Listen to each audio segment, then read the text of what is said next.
नमस्कार मंडळी, ही आपली मालन आहे. कशी तगडा आता जवळ आली, 2-4 दिवसात येईलच. कुठं फासोळी सुद्धा दिसत नाही. कशी वाटते आपली मालन? लय गुणाची मालन आहे आपली. लात उचलीत नाही, काय नाही, किती पण छान. खायला असं चवळ्यावर ठेवतो. कशी वाटते मालन सांगा.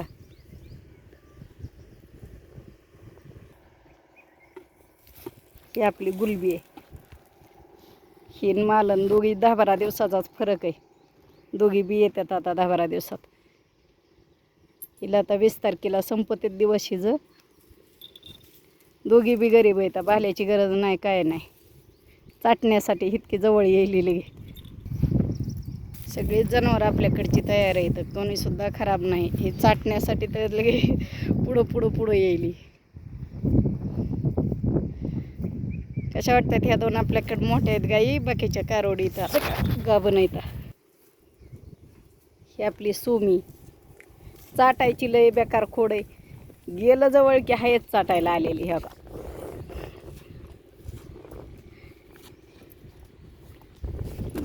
सोमी सगळी उगत तगडा आहेत.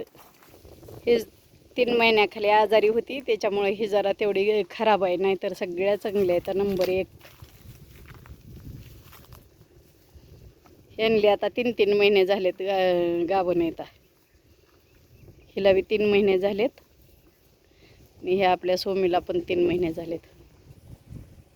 आम्ही लहान असताना रानात जनावर, कोट्यात जनावर आणि कोट्याच्या दारात गंज एवढं असलं तरी पुरी द्यायची ना. आता घरी प्रत्येकाच्यात नवीन स्लॅबची घरं झाली, रानात जनावर आहेत, सगळी रानं बागायत झाली, तरी बी शेतकऱ्याला पोरी द्यायला नाराजच आहेत सगळे.